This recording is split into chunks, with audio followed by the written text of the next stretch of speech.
Welcome to another edition of A Week of Mass Shootings.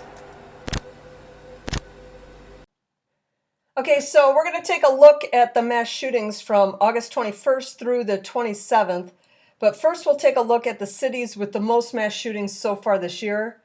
The last time we looked at the top 5 cities was 5 weeks ago. And the only thing that has changed is that Dallas is now tied with Shreveport and gets added to the list. Chicago added 6, Philly added 3, and Memphis added 2, and neither Baltimore or Shreveport has reported 1 in that time.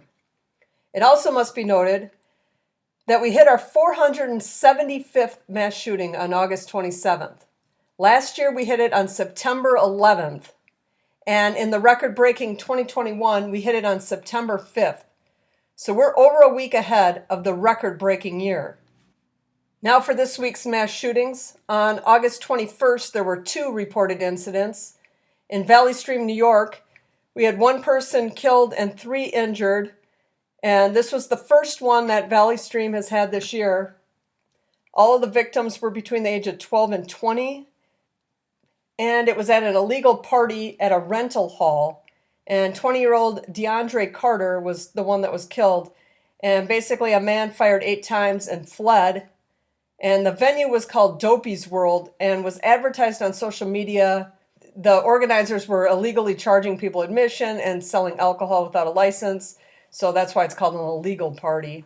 All right, also on August 21st, we got Upper Darby, Pennsylvania, where 1 was killed and 3 injured. And this again was it was their first one this year. And this one was listed as gang involvement. And Ray Sean Wood was killed in this incident.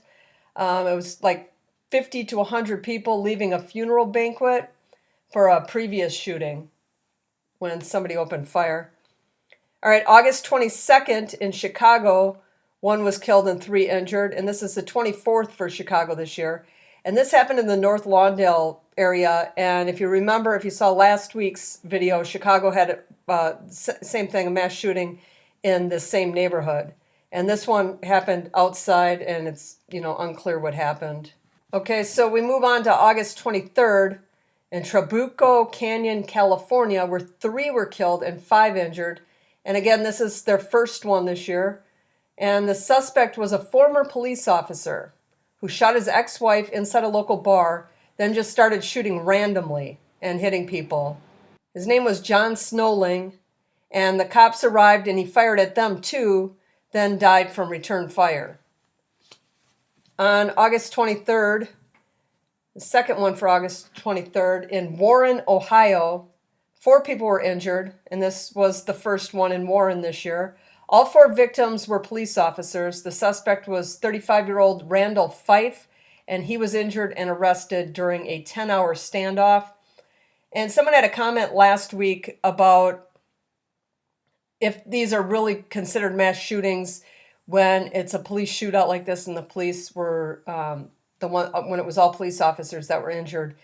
And basically the definition of a mass shooting is 4 or more people injured by gunfire in one incident. So technically it is, but I can see the argument going the other way as well. All right, on August 24th in Hartville, Ohio, 4 people were killed and the suspect is dead. And this was the first one in Hartville. And this was domestic violence. A man killed his wife and his 3 kids.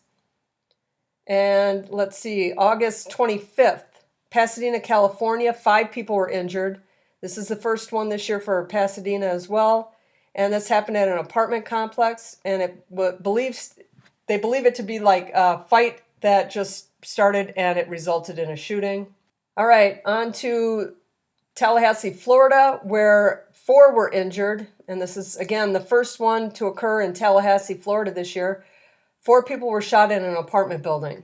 And that's basically the gist of it. And we move on to August 26th. And there were 3 on August 26th. We got Ripley, Mississippi, where 4 were injured. This is the first one for Ripley as well. 4 people were injured at a house party. The suspect, Landon Russell, was 20 years old, and he was unharmed and arrested. And then we go to Boston, where we had 7 people injured, and this is the second one in Boston. And this happened during a parade, It didn't actually happen on the parade route, but it happened during the parade. And there were two groups that started a fight that turned into a gunfight. And one suspect was arrested. That was 21-year-old Sebastian Fernandez. And as far as shootings go, Boston, if you want to move to a bigger city, Boston is of the better ones. They at least try there. There's a lot of these cities, nobody even tries to make things better. But I don't live in Boston, but it appears from what I can tell, Boston at least tries. So if you're looking for a place to live, that would be one to maybe look into if you're looking to move to the East Coast. All right, again on August 26th, in Orem, Utah, 5 people were injured. This was the first one in Orem, and this one was listed as gang-related, and it happened out at an apartment building. And on August 27th, there was 5 on August 27th. We got Pueblo, Colorado. 1 was killed and 3 injured. This is the second one in Pueblo this year, and this was also listed as gang involvement. Then Mansfield, Ohio, we had 1 killed and 3 injured. This is the first one for Mansfield this year.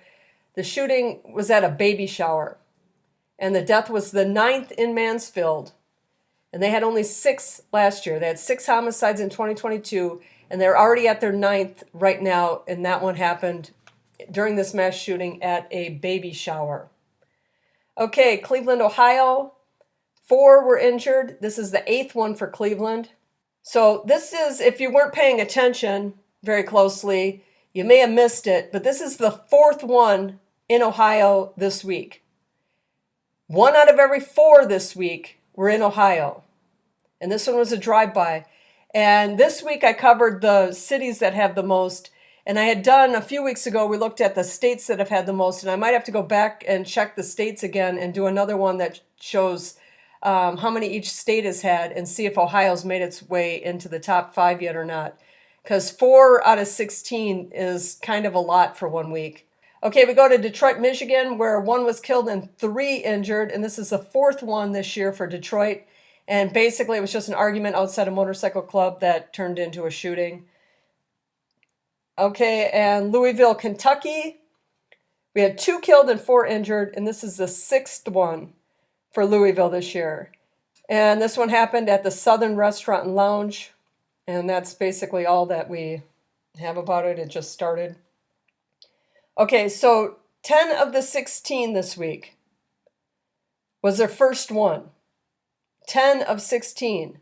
And in the past years, Chicago has pulled in a bulk of these. I think one of them, I don't remember the stat, but I think Chicago pulled in like 9% of them.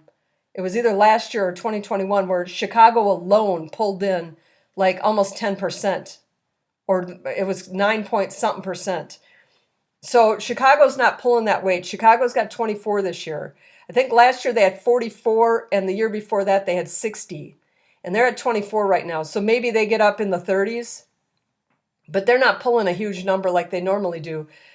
We're at record-breaking mass shootings right now, and it's because of cities, a lot of cities recording 1, and not from just the major cities pulling in a bunch of them like they normally do.